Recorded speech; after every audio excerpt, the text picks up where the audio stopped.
Welcome to the special broadcast on Bloomberg Quint. The Supreme Court of India has delivered its verdict on the Reserve Bank of India's February 12th circular, which changed the way banks were managing stressed assets, and the Supreme Court has struck down the February 12th circular. That's the first bit of news coming out on your screens. A big blow for the Reserve Bank of India, which had actually changed the entire stressed asset management landscape via the February 12th circular. And it looks like the Supreme Court has held that the RBI circular is ultra-virus. This has been decided by a bench of Justice Rohinton Nariman and Vineet Saran. We don't have the specific details as to what the Supreme Court has said as to why this is ultra-virus. We'll try and get Arpan Chaturvedi from the courtrooms, but I cannot stress the importance of this decision. It takes everybody back to square one. The February 12th circular, if you remember, had said that banks have to start resolution process even if a company is 1 day in default, and then they have 180 days to come up with a resolution plan and implement it. And if they don't implement it, then you have to take it straight to the IBC. The Supreme Court seems to have now said that this circular will not hold, not just for power companies, which were the original people who had challenged this circular, but for all. From what I can tell, this February circular will not hold. The Power Producers Association were the first people to challenge it, but then a large number of other people had, other industries had tagged on to that challenge. For instance, sugar companies, shipping companies had challenged it. So all of those circulars had been put together into one particular challenge. Arpan is with us on the phone line. Arpan, what exactly happened? That's right, Ira. So just a one-line order that's been dictated. For now, we don't know the detailed reasons, but what the bench has said is that one line where they said that we have found the RBI circular to be ultra-virus, which means that it's been struck down. What exactly are the reasons, we'll get to know once the detailed judgment is uploaded. But what we can now at least say is that the arguments of these companies, the shipping companies, the power companies, have found favor with the Supreme Court. If we can just go through the arguments, what the stand of these companies was that these companies had argued that this circular was an approach in where it was more of a generalized approach, did not take into account sector-specific issues. That's what the petitioners had argued, and they had said that it's a violation of right to equality under Article 50. It does not take into consideration also genuine business failures. That was also a ground on which they were opposing. Apart from that, the petitioners also argued that the Feb 12 RBI circular was contrary to existing laws such as the IBC code. For example, the IBC code gives the financial creditors... Arpan, I'm interrupting you. Hold the line. We'll come back to you. We've got Sajjan joining us on the phone line for a sense of what Sachin Puvaya, who is a senior advocate in the case. Sir, can you help us understand what has come through from the court this morning?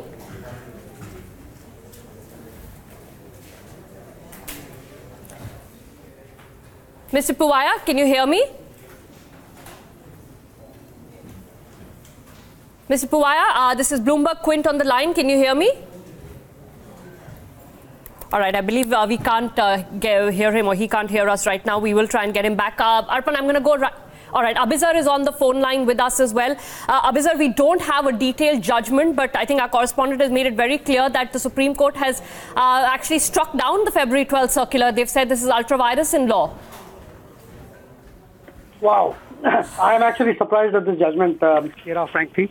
Because I don't think it required the law to actually say it's ultra-virus. I would rather that the law said that there need to be some amends.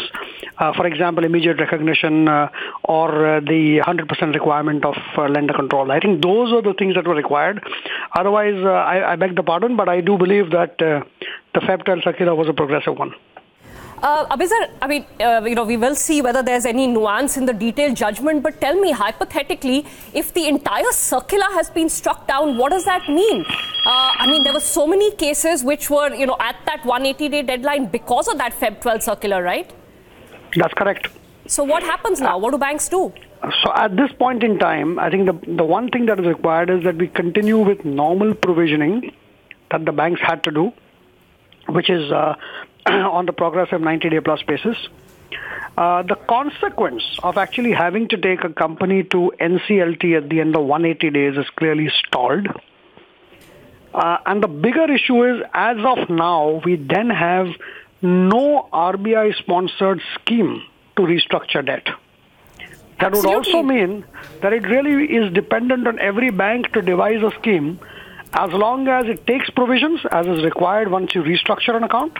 Yes. And stick to the prudential norms as defined on the IRAC rules. All right. Abhisar, just request you to stay with us. I'm just going to go across to Mr. Sajan Pawar. I think he can hear us now. Good morning, sir. If you can hear us, can you help us understand what happened in court to the best of your understanding this morning? What has the court held? Yeah, good morning. I think, as all of us know, the challenge was really mounted to the RBI circular and nothing really beyond that. And the court today has quashed the RBI circular as being unconstitutional and ultra-virus.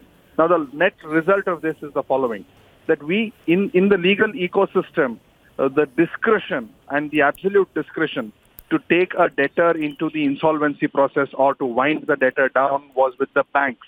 And it is the banks which must take that decision based on rational considerations.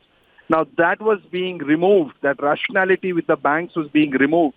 And there was an external impetus or stimuli by the RBI to say that you will necessarily take the companies down the restructuring route or the insolvency route at the end of 180 days.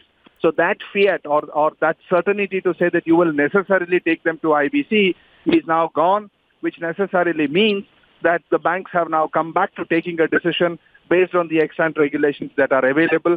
Number two, the RBI circular also had set aside or to a great extent removed the previous regimes which operated for restructuring, etc.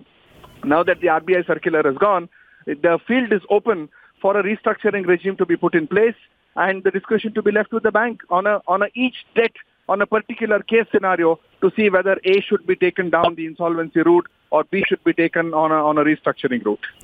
Sir, so it is your understanding that the entire circular for all has been struck down? Because I know that the initial petition, for instance, was from power producers. Then there were other industries that had come in. But as the court has judged, the circular does not hold at all. We led the battle for the power sector, both in Allahabad and in the Supreme Court. But as you rightly said, various industry sectors had challenged it.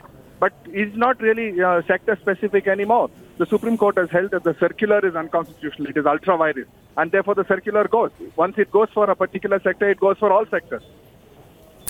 All right, Mr. Pawar, thanks so much for explaining that to us. So there, it's fairly clear the entire sector has gone. I don't know if we have Abhisar on the phone line still. All right, we have Mr. Parekh, Ashwin Parekh on the phone line. Mr. Parekh, good morning to you. We just spoke to the lawyers for the petitioner as well, and I think it's coming through quite clearly that the entire February 12th circular has been struck down. A big blow for the Reserve Bank of India, but also throws the banking sector into a bit of a quandary as to what to do now. Yeah, no, absolutely. I mean, see, right from the very beginning, when the circular was actually issued, one realized that trying to put norms across all sectors and trying, particularly the power sector, it began with that. And then for the other sectors, looked to a little stretched. Now that the entire, let's say, the circular has been quashed by the Supreme Court, we're going back to the old regime, which isn't too bad to my mind, because you see, the whole interpretation of this particular circular was that as soon as 180 days are over, the banks were required to, and that would have really meant flooding the NCLT system, NCLT procedure or process, with so many cases, and that itself looked a little out of place. So, things put together, I can now see two things coming up. One is, of course, the banks for the time being can go back, to the second is RBI will certainly try and find out that in the normal course to regulate the industry, what is it really supposed to do? In the sense if, for instance, it issues circulars to regulate the industry, and if for any reason, let's say either the borrowers are not happy with it or the industry itself may not be happy with it, do they really take it once again, the whole matter to the courts? Is something that needs to be examined now, basically. Mr. Parekh, just stay with us. I think Abhisar is still with us on the phone line as well. Abhisar, if you could hear Mr. Sajan Pawar, I think he was very clear that the entire circular is struck down. Banks now, I guess, have the liberty to decide whether to take something to IBC or not, and whether to implement, I assume, an SDR scheme as well. Yeah, so, the problem is as follows, in my view, and I continue to disagree with the judgment. The reason is that if you really wanted to scrap the mandatory requirement to take it to NCLT, that should have been done. That should have been said that it's optional then to take it, or the banks could take any other measure as they deem appropriate. That would have been a better answer. But the scrapper circular really means the following. One is the banks are left with no other options, and as we know, government sector banks especially need specific RBI guidelines to fall in place. Any which way there is so many issues in terms of getting all the creditors on a page. So you then need a particular guidelines. You come back to SDR and S4A, which have known to not succeed. And the reason they did not succeed is because they were too stringent and prescriptive. Almost the same reason why the Supreme Court has said that do not be prescriptive on taking it to NCLT. So I personally think that the Feb 12 circular otherwise was a very open circular, but for two conditions. And I mean, one, an implied condition that 100% approval is required of the lenders, which I think Shashakt or the ICA took care of. And the other was the mandatory need to take it to NCLT at the end of 180 days. I think just getting the 180-day mandatoriness removed would have solved the problem. I think we are in a bit bigger confusion now. Mr. Devanji, Vishwanath here joining this conversation. Just wanted to ask you, so in May 2017, there was an ordinance passed that allowed the RBI to direct banks on specific cases whenever the IBC is involved. Now, even in the Feb 12 circular, the mandate of restructuring and how exactly they go about the restructuring was with the banks. And of course, they had to get verifications and approvals done in place. But it was still the bank's decision to take that. It was only the RBI saying that if you're not able to do it within 180 days, then you need to go to the IBC, which was well within what the ordinance gave powers to the RBI for. Do you think then that this judgment will come in against that original ordinance? I would think so. In fact, the companies under the first 12 or the next 27 could actually go in and appeal and say that if the spirit was that they should not be forced to take it into NCLT, then that RBI circular itself would be questioned on similar grounds. To say, how can an RBI now direct a company? But as you rightly said, Vishwanath, if there was an ordinance passed which gave the RBI the power to issue such a circular, it was not outside the realms of an RBI to actually direct an NCLT to banks. And that was the rationale on which the 12 and the 27 happened. The Feb 12 circular was effectively institutionalizing that discretionary list. Unfortunately, that's done away with, which I agree with, which I think that that discretion should not have been with RBI in the first place.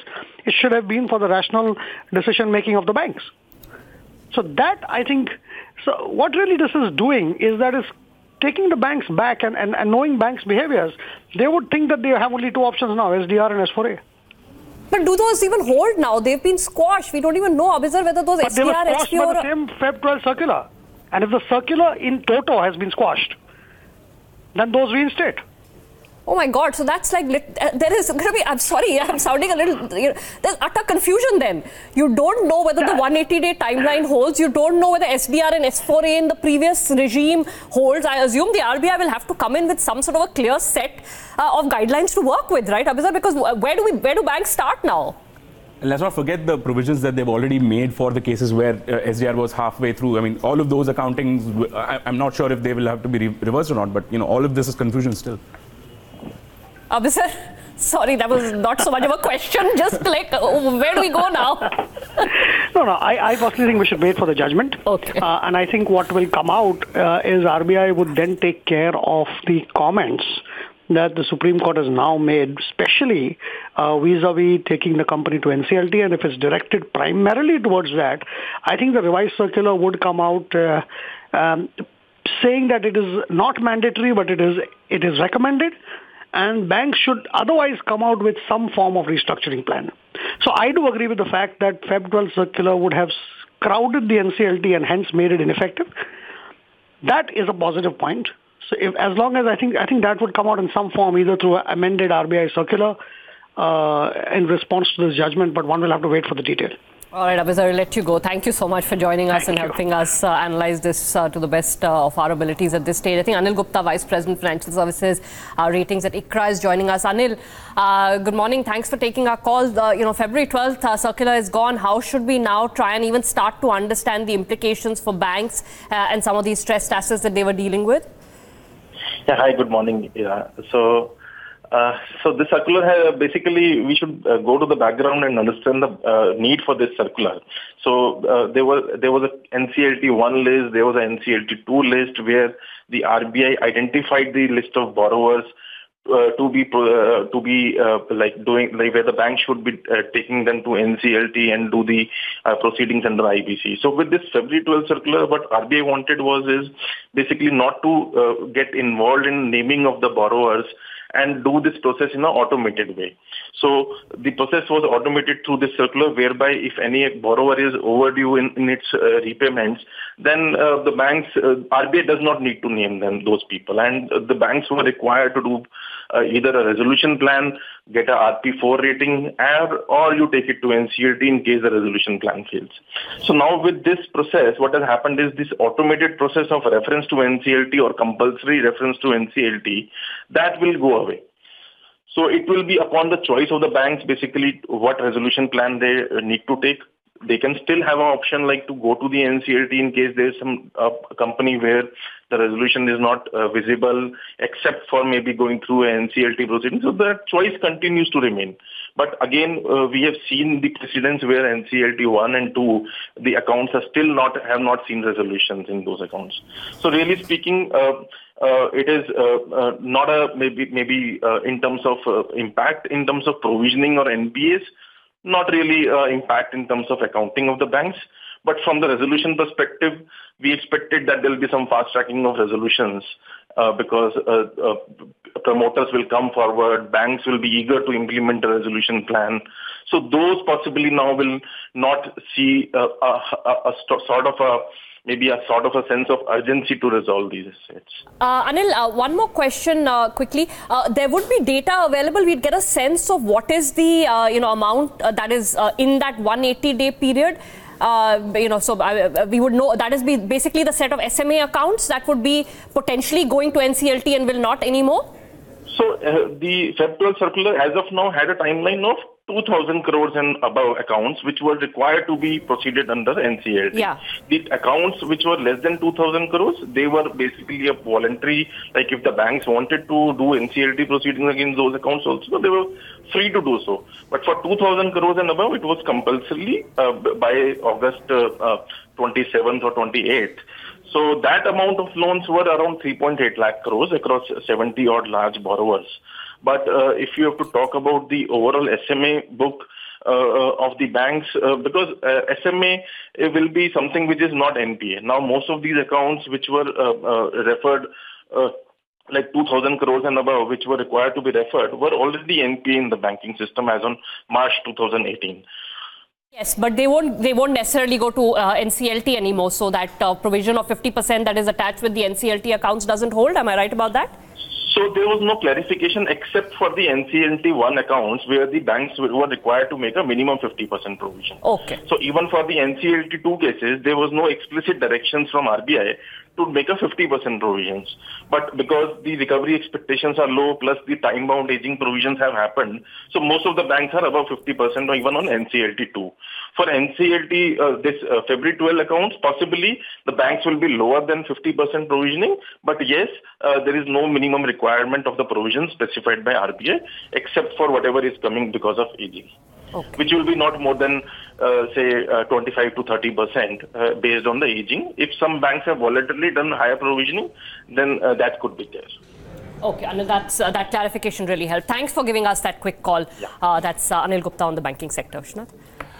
Right. We have with us Ashok Khurana of the Power Producers Association joining us on the phone line. Mr. Khurana, let me first start, first your reactions after the Supreme Court decision to quash the February 12th circular. What do you have to say? So we welcome the Supreme Court order because our argument right from beginning when we start with the High Court was the RBI circular is arbitrary and treats everyone alike, one size fits all, and takes away discretion from the bankers. See, one sudden fine day you decide that all earlier ongoing process of restructuring will come to an end and you will follow the diktat of one circular was really arbitrary. And we went to the court and we were happy court realized this condition because the discretion to send the project for bankruptcy or not has to be based on ground realities, the project-specific conditions. You cannot take all projects. And the argument of bank that we are sector agnostic. See, my idea is unless you take the genuine difficulties of developers, like in the power sector, if a project doesn't have a PPA or a coal, which is completely 100% controlled by government, how is he at fault? Therefore, we went to the court and pleaded that these projects are a class by own and let bank take a decision. Further, the government is already in the process of removing these stress factors. When you have to remove these stress factors, they need time. And 180 days were too short a time for those things to be grounded and take effect, and these projects to be nursed back. Okay, Mr. Khurana, I'm going to come back to you with a question in a minute. Mr. R. Gandhi, former Deputy Governor of the Reserve Bank of India, is joining us on the phone line. Mr. Gandhi, thank you so much for taking our call. This is Ira from the Bombay studios. Sir, the Supreme Court has struck down a very major circular of the Reserve Bank of India which dealt with how banks resolve stressed assets in this new environment. It is a significant blow for the RBI. This is bread and butter regulation for the RBI, and the Supreme Court has said that you can't do it the way you want it. All right, I think we don't have Mr. Gandhi on the phone line. We will try and get him back. Important to get a... all right, we've got Mr. Sunil Srivastav, I believe, with us, former State Bank of India. Mr. Srivastav, thanks so much for taking our call. Sir, as a banker, how would you assess this decision of the Supreme Court in the sense that what happens now? There was a very clear sort of roadmap, at least with this Feb circular, and the Supreme Court now has struck it down. See, while one had to go through the details of the judgment which has been given, certainly it will take the winds out of the sails of the banking system, because February 12th circular was a great enabler for the banking system in the sense that it was enforcing certain level of credit discipline. Now, the reasons for the striking of the February 12th circular as deduced by the power sector, the sugar sector, the fertilizer or the shipping industry was that there were things beyond their control which were within the purview of the state, which would have been taken up cognizance of by the regulators. These are two separate matters, but I am sure the Supreme Court would have considered everything and would have come to this fair decision. But certainly the banking system will have a setback, because this was something which actually fitted in their scheme of enforcing credit discipline. Mr. Srivastava, just as an addition to Ira's question, with this circular, there was at least some direction that the bankers had as to what they need to do and within what time period. My question is that if this has been struck down, how does that change anything for the companies on the other end? I mean, as of now, it's not like there is any other restructuring mechanism available.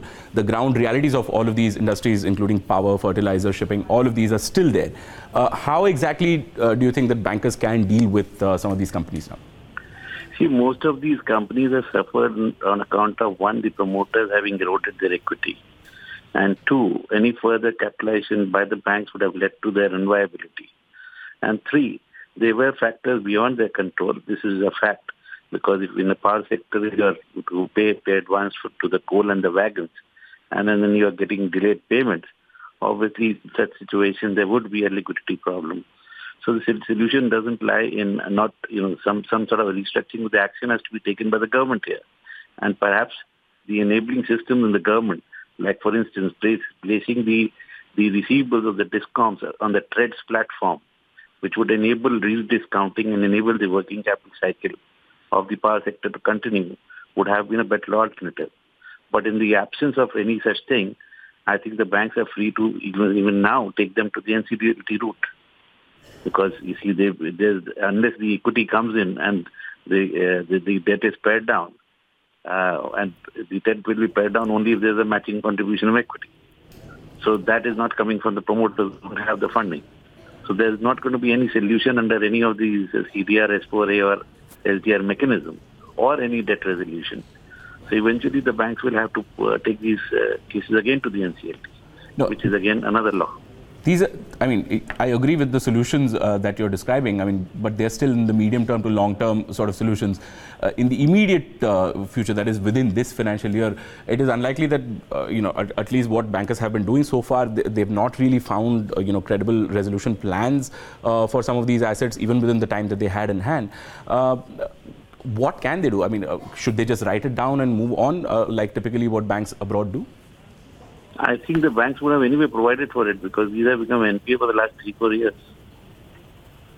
So I don't think it's going to be a major setback for the bank. But going forward, the discipline which is expected in the borrowing lender-borrower arrangement would certainly be vitiated. So let's read the judgment first because it's unfair to comment on how the Supreme Court has interpreted it unless you read the judgment. But surely the bankers were looking forward to enforcing some level of credit discipline and clearly defining the boundary conditions under which borrower-lender relationship would work. No, absolutely so, true. That would have to.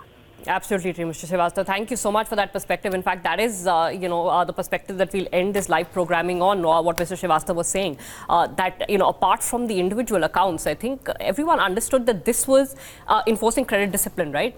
Companies who feared that at 180 they'll head to NCLT were doing their best to try and, repay banks or normalize their accounts. Yes. The larger question is, does that entire process get set back? As I wish we had somebody from the former RBI set of people to speak to us, but huge setback to the Reserve Bank of India. Huge setback indeed, because now we've seen the RBI facing challenges across the board. With Kotak case, now February 12th circular they've lost. Not entirely sure what is going to happen with the Kotak case, but clearly that regulation being challenged in these scenarios. Of course, and we will continue to try and get reactions from banks. We're closing it off on this special programming from Bloomberg Quint, but do go to bloombergquint.com. We promise you complete analysis of this story on the site.